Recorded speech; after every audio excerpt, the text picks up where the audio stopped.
सभी को नमस्कार दोस्तों, मैं अतुल गुप्ता एक बार फिर से आपका स्वागत करता हूं मेरे चैनल जिसका नाम है लव यू जिंदगी। थोड़ा टाइम हो गया है आप लोगों से बातचीत करते करते। इस दौरान हमने कोविड की तीसरी लहर को भी हरा दिया है, तो मेरे सभी देशवासियों को बहुत बहुत बधाई।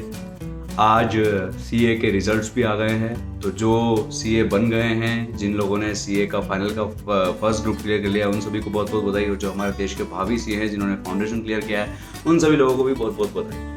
तो दोस्तों, आगे बढ़ने के पहले, इससे पहले कि मैं आपको कोई पोएम सुनाऊं, कोई कहानी सुनाऊं, आपको जीवन को जो है और जिंदा दिली से जीने के लिए प्रेरित करूं, या फिर आपको कोई ज़िंदगी के मायने समझाऊं, मैं एक छोटी सी सूचना आप लोगों के साथ शेयर करने जा रहा हूं। मेरे वडोदरा शहर में एक बहुत ही अद्भुत, बहुत ही शानदार, एक बहुत ही सुंदर फ्लावर शो पुष्पोत्सव होने जा रहा है। तो इस कोविड के चलते अगर कोई भी मेरा साथी, मेरा दोस्त इसको छूटने से वंचित रह जा रहा है, तो उन लोगों के लिए मैं ऐसा होने नहीं दूंगा। और मैं इसको लाइव दिखाने जा रहा हूँ अपने चैनल पे 13 तारीख को रविवार के दिन सुबह 11 बजे। तो जो भी लोग इस उत्सव का आनंद लेना चाहते हैं और फ्लावर शो को देखना चाहते हैं, उस सजावट का जो है आनंद लेना चाहते हैं, लुत्फ उठाना चाहते हैं, तो मेरे साथ जुड़े। 13 तारीख को मैं लिंक जो है अपने व्हाट्सएप स्टेटस पे शेयर करूंगा, ठीक है। और मेरे दोस्तों से भी बोल दूंगा सो दैट कि वो सभी के पास लिंक जो है पहुंच जाए। तो उम्मीद करता हूँ आप सभी लोग देखेंगे। चलिए आते हैं आज के टॉपिक पे। आज का टॉपिक जो है मैं आपको 2 छोटी छोटी कहानियाँ सुनाने जा रहा हूँ, और कहानियाँ आपको क्या सिखाएंगी, वापस से ज़िंदगी जीने का एक नया मायना आपको देंगी, ठीक है। तो मैं सबसे पहले शुरू करता हूँ अपनी पहली कहानी से। दोस्तों, एक कंपनी है, कंपनी की क्या प्रथा है कि दिवाली के पहले एक पार्टी होती है और एक लॉटरी निकलती है। कंपनी की प्रथा है कि पार्टी होती है, लॉटरी निकलती है, सभी कर्मचारी अपना नाम लिख लिख के, पर्ची में लिख लिख के एक बॉक्स में डालते हैं, और सभी लोग जो है उस पार्टी के लिए, उस लॉटरी के लिए 100 रुपये इकट्ठा करते हैं। इसमें सभी इंक्लूड हैं, वहाँ पे जो सफाई कर्मचारी लगे हुए हैं वो भी इंक्लूड हैं, जो नॉर्मल उसके एम्प्लॉय हैं वो भी हैं, ठीक है। सभी है वो अपना नाम डाल सकते हैं, और फाइनली क्या होगा कि जिसके नाम के ऊपर निकलेगी वो सारा पैसा जो है वो ले जाएगा। उसकी दिवाली बहुत ही खुशनुमा बनने वाली है।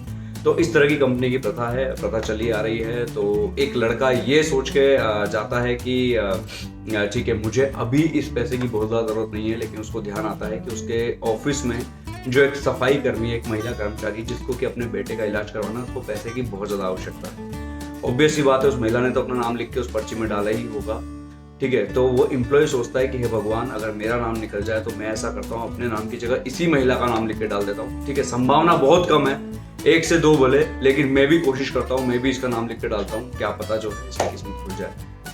वो बॉक्स में डाल देता है, और वो उत्साहपूर्ण क्षण आता है, वो क्षण आता है जब लॉटरी खुलती है। बॉस पर्चा निकालते हैं, अनाउंस करते हैं, और अनाउंस करते हैं तो सच में उसी महिला का नाम अनाउंस हुआ है।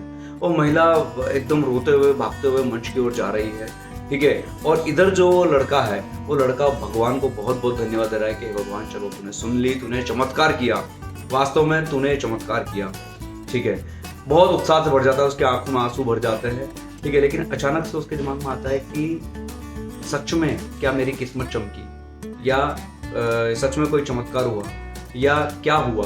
तो वो जाता है, बॉक्स की तरफ जाता है, धीरे धीरे वहाँ से दूसरी पर्ची निकालता है। वो देखता है उसी महिला का नाम, तीसरी पर्ची निकालता है, उसी महिला का नाम, चौथी पर्ची निकालता है, उसी महिला का नाम। उसके आंखों में आंसू भर जाते हैं। लिखावट सबकी अलग अलग है, लेकिन उसी महिला का नाम।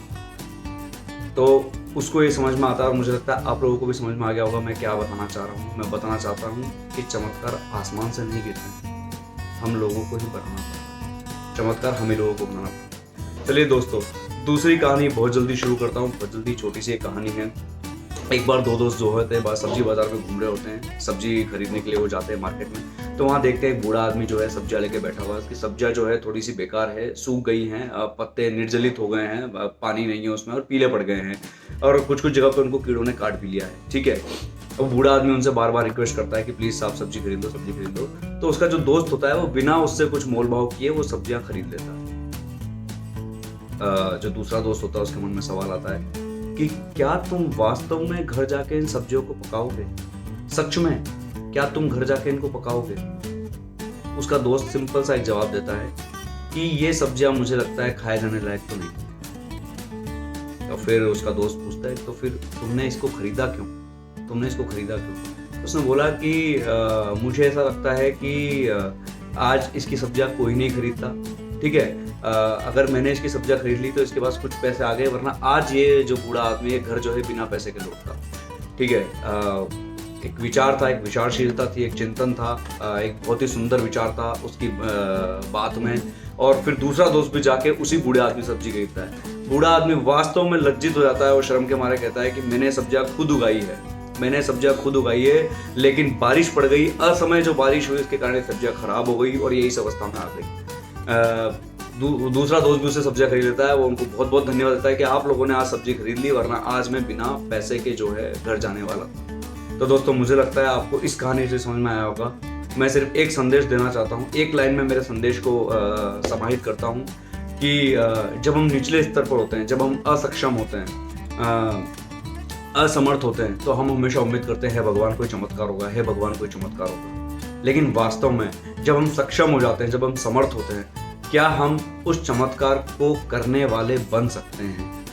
दोस्तों, ये विचार आप भी मनन कीजिएगा, चिंतन कीजिएगा और सोचिएगा क्या हम ऐसा कर सकते हैं। दोस्तों, मैं इसी तरह से आप लोगों को प्रेरित करता रहूँगा, आप लोगों को समझाता रहूँगा, ज़िंदगी के नए नए मायने समझाता रहूँगा, सिखाता रहूँगा, बताता रहूँगा। इसी तरह आपका प्यार मुझे मिलता रहे। इसी के साथ आज का वीडियो यहीं पे ख़त्म करता हूँ। थैंक यू दोस्तों, थैंक यू सो मच।